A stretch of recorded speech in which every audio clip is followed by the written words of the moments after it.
that will work through the process that will be beneficial. I didn't talk about the United States Coast Guard. The United States Coast Guard has been a key partnership over the last 12 months.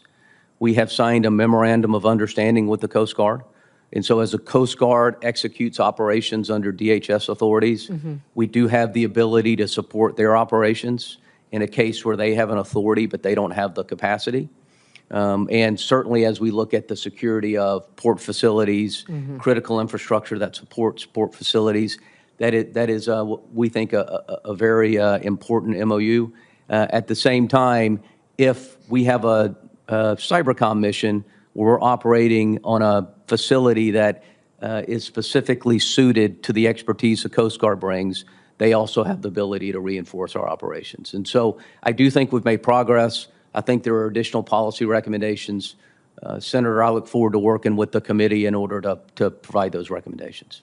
Thank you. I want to talk a little bit about cyber workforce, because you can't do any of this without maintaining a robust cyber workforce. Our defense posture depends on it. We have to be sure that they're capable, that they're equipped, and that they're trained. Like you're talking about, these are our challenges, to constantly be training, working on the mission, because the threats are ever evolving.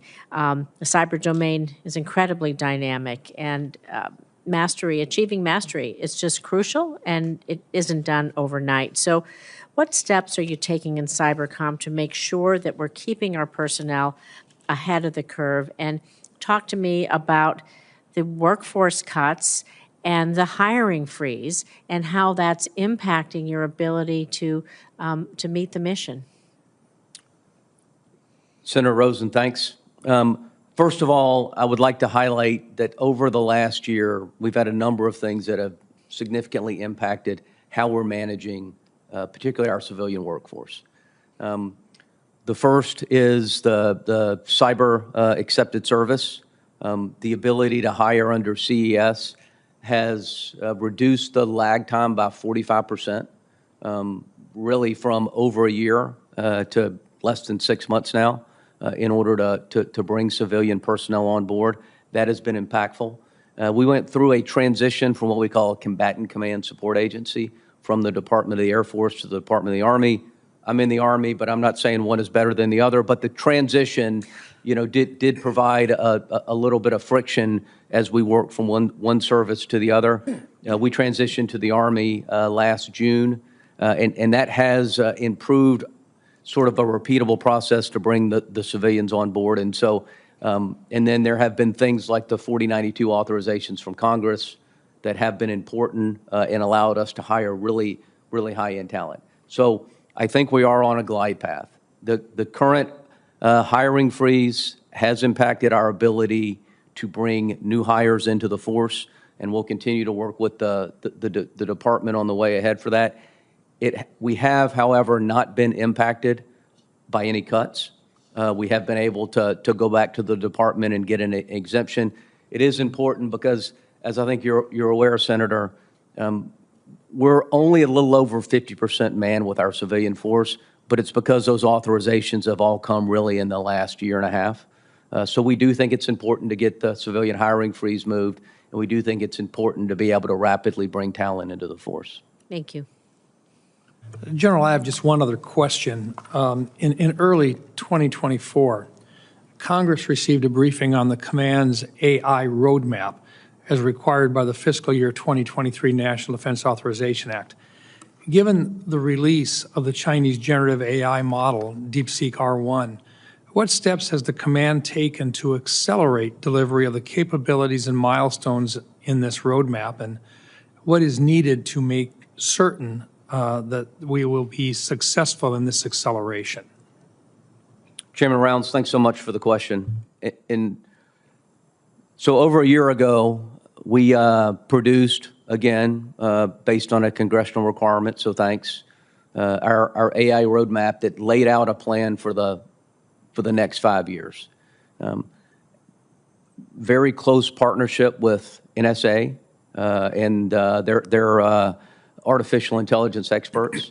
And a little over a year ago, we decided that we had a really good plan from a staff standpoint, but where Cybercom could add value was in operationalizing these capabilities. So we took the majority of the staff portion of that AI task force, and we moved it to the Cyber National Mission Force. We went out and hired some additional AI talent, really focused on 90-day pilot projects that we could evaluate, and if successful, we could scale across the force. And if they weren't successful or didn't meet a need, that we would then focus focus our efforts elsewhere. And so over the last 12 months, we have executed artificial intelligence pilots to secure the DODN, right? This is at the edge of the DODN network. This is across network devices, and it's at our endpoints. It has been very successful, and it is where we're moving to in the future. We have integrated large language models into our Hunt Forward kits. We have integrated large language models into our offensive capabilities. We have partnered very closely with DARPA under Project Constellation and continue to transition capabilities, mostly based on artificial intelligence, to the force. Additionally, Senator, we have and will continue to work with the department on long-term resourcing that ensures we maintain advantage over China and any other adversary. I will say, we were all, paid close attention to and were alarmed by the DeepSeek model, all right? But the United States of America builds the best software in the world, all right? And we believe working with private industry, working across the government, that unique advantage in building the best software in the world will allow us to stay ahead of the Chinese. Thank you, General. Ranking Member Rosen. Thank you. I want to build a little bit on Senator Brown's AI question, because we look to the future of cybersecurity. How else do we need, besides artificial intelligence, how do we need to adapt our training and development pipeline to ensure that our human workforce achieves mastery in the cyber domain? And additionally, with the increasing demands on our personnel and the nature of the cyber operations, how else can we perhaps leverage industry or commercial training opportunities to supplement the more specific on-net training that takes place in a classified environment? Senator, thanks for the question. We've talked about Cybercom 2.0, and one of the big ideas in Cybercom 2.0 is advanced training. All right, and right now, Cybercom is very fortunate, and the services have done a very good job in order to present a C2 force. And so the first time in the history of the command over the last year, right, we've reached C2, which means manned 80% in the aggregate and trained to 70%.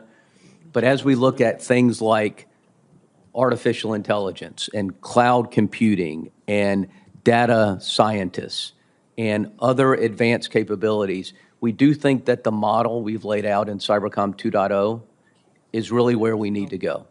And it's my role with service-like authorities and as a joint force trainer to take service members and civilians that are presented to us by the services and take them from that basic level and make them masters, okay? And that is masters in data science, that's masters in cloud computing, that's masters in artificial intelligence. And then immediately take those lessons and feed them back not only into the training base from the services, but also into our operational organization. That is really what the best way that we think we can get after the training part of this.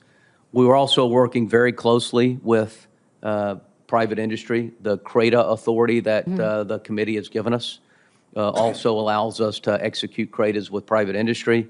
And we continue to work very closely with UARCs and FFRDCs who provide us access to really high-end, really responsive talent, particularly as it relates to artificial intelligence and machine learning. Thank you. And I do believe we have another member that is just arriving, and I would simply ask, Senator King, are you ready with questions? I'm always ready. All right. I knew how he Kinda was thought going to he would answer be, that. yeah. He's always ready. Senator King.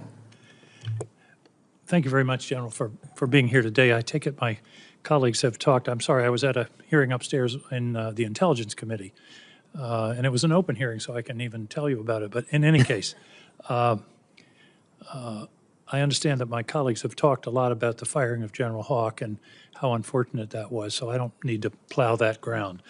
One of the issues that I'm principally concerned with in cyber is that we have no deterrent.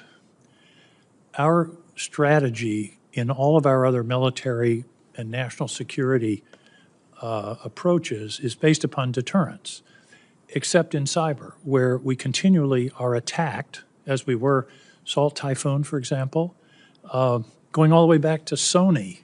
Nothing ever happens to the adversary. And my belief is that until we start to impose costs, and they understand that there will be costs, these attacks are going to continue. They're cheap, and there's really no consequences. If you're sitting in the Kremlin and somebody said, let's interfere with the next election in the United States, your answer would be, why not? It's not going to really cost us anything, and they don't respond. We're not at any risk. Do you agree with me that we need to have a more stronger retaliatory capacity, number one, and demonstrate the will to use it? Otherwise, these attacks are simply going to continue.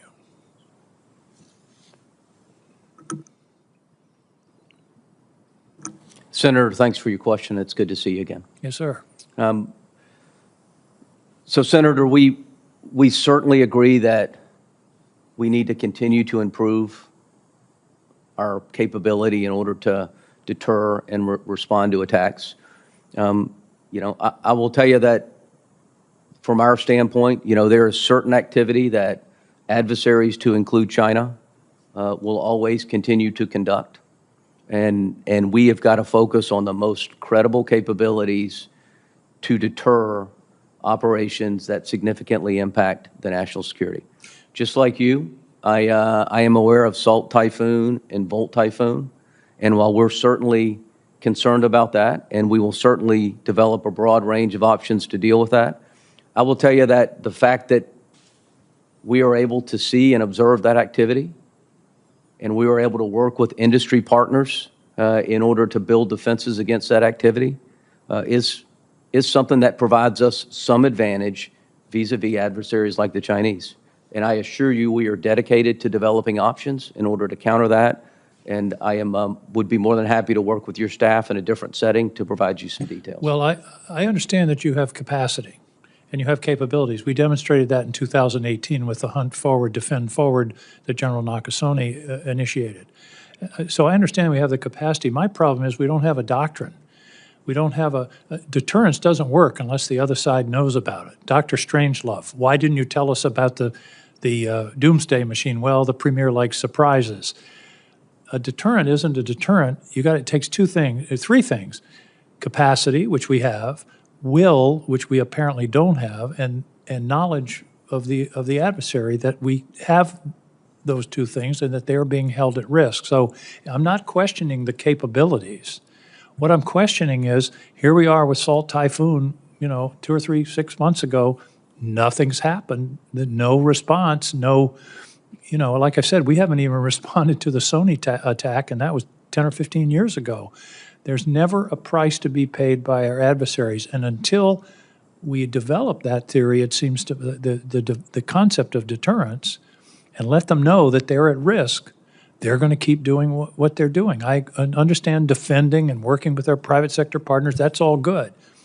But you can't patch your way out of this. There's got to be, I believe, a credible deterrent that the adversaries understand that if they attack us in cyberspace, they will pay a price. It doesn't necessarily have to be in cyberspace. It may be some other kind of harm that puts them at risk.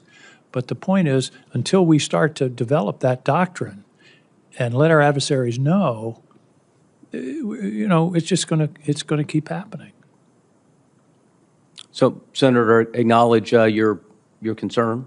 Again, look forward to working with the committee, with the department, and I do think we could provide you some more information in a closed session. Well, I appreciate that. Thank you, Mr. Chairman. Thank you, Senator King. I do have one last question for you, General, and then I will allow Ranking Member Rosen a final question as well. Last year, the Defense Science Board briefed Congress on the status of the Joint Cyber Warfighting Architecture, or JCWA. How is this command addressing the Defense Science Board's concerns about excessive bureaucracy and lengthy acquisition timelines that prevent cutting-edge cyber technologies from being integrated into the Joint Cyber Warfighting Architecture before they become obsolete? Chairman Rounds, thanks for your question. In the 2022 National Defense Authorization Act, Cybercom was given a number of things. We put it under the banner of service-like authorities. One of those was acquisition authorities. The other piece was enhanced budget control. And under those authorities, we have consolidated our efforts as it relates to JICWA, and we are fielding relevant, agile, and not obsolete capabilities that are positioning us to execute our UCP mission to defend the nation, as well as to support key geographic commanders like Admiral Paparo in Indo-PACOM. And we have a plan. We have a plan to take the 6 programs that are part of JICWA that have currently been developed by the services and to bring those underneath our program executive office, really focused on offensive, defensive, and enterprise level operations. And it's working, Senator, and look forward to providing you and the committee additional updates on that. Excellent. Senator Rosen. Thank you. I actually have a compound last question. So I want a clarification on some terms that we use on about the PRC. So could you explain for the layman what living off the land tactics are and why it's important from a cyber defense perspective? And the compound part of the question is, and finally, what do you really want us to know that we haven't asked you today? We know you've had just a short time to prepare for this, but maybe we'll give you that final word there too. Hey, thanks, Senator Rosen. So living off the land, really describes when an adversary gains access to your network and then uses legitimate user credentials and legitimate user behavior in order to live in your network in a way that makes it really hard to detect them using, a standard antivirus or alert-based program. Thank you. Secretly living in the basement, I suppose, then, right? Right. And so it makes it really difficult because it's it's the behavior that you've got to detect. Mm-hmm. But look, we do know how to do that. Mm-hmm. We have gained a significant amount of knowledge. Artificial intelligence is going to help us. Mm-hmm. Working with private industry is going to help us, and we're dedicated to continue to get after that problem. Thank you. And then I have, I think Senator King had one more question as well. I didn't. Oh, I'm I sorry. apologize, Senator. Go ahead. I didn't answer the second part of her question. Go ahead. And so I think the thing that I would most like the committee to take away is Congress and the department have given us authorities.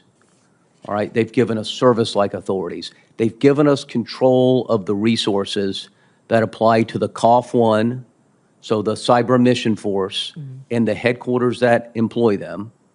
We've been given acquisition authorities. We've been given joint force trainer authorities, and all those things are enabling us to evolve the command in a way that better enables us to compete with China or any other adversary. It is working. Okay, there are things that slow down the process. Continuing resolutions slow down the process. Hiring freezes slow down the process. Transitions between one combatant command support agency and the other slow down the process. But we have a plan, we're executing it, and it's all about the ecosystem that we have to build that provides precise intelligence to really smart capability developers that then field it to a force that has been trained and operationally aligned to receive that capability. All right? We're doing it with DARPA. We're doing it with the S&T community. We're doing it with the communities across our services that have significant investments in cyber capabilities. And we're doing it based on operational requirements of geographic combatant commanders like Indo-PACOM and based on cybercom requirements to defend the nation. And so that's really the message I have here. Those authorities, those resources they're relatively new, but they are allowing us to really increase our ability to really get after all the things that we've talked about here. Thank you. Senator King. I realize this isn't exactly in your lane, but it's certainly close. You talked in your prior answer about the work with the private sector and alerting them to the threats and to what was going on, and that's very important. But the principal agency that actually has performed that function as an interface between the federal government and the private sector was CISA, or is CISA. And my concern is that we've seen reports of cuts at CISA up to 90%. I believe 40% may be the latest number. And I think they've eliminated the office that interfaced with state election officials that enabled them to share threat data and information and protections with state election officials to keep our elections safe and secure. I just am puzzled at a time of heightened cyber threat that we're essentially unilaterally disarming one of the most important tools that we have to protect ourselves in cyberspace. Do you have any views on the dismantling of CISA? Senator King, thanks for the question. To be honest, I do not understand what the actual decisions are for any, reduction or reorganization as it relates to CISA.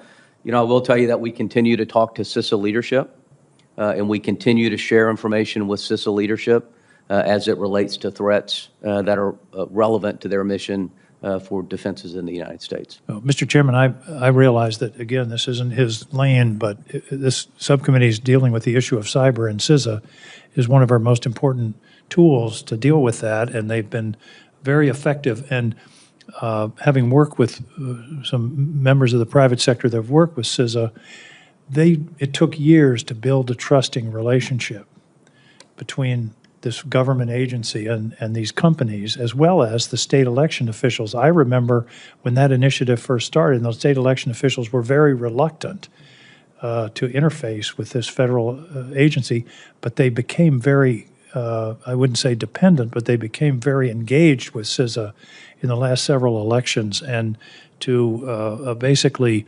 dismantle that capability, I think, is very dangerous for national security at a time of heightened cyber attack. We're under attack right now, and to be unilaterally disarming and disabling what amounts to a carrier fleet, I think is very damaging to the security of the country. Thank you. I think your concern is noted, Senator. With that, I want to thank General Hartman for coming in on short notice and participating in this subcommittee hearing. This does conclude the open portion of today's Cybersecurity Subcommittee hearing. I'd like to once again thank our witnesses, Lieutenant General Hartman, for his testimony. For the information of members, questions for the record will be due to the committee within 2 business days of the conclusion of the hearing. And with that, Senator, any final remarks? Thank you for coming. And with that, then, this subcommittee hearing is adjourned. Thank you, Chairman.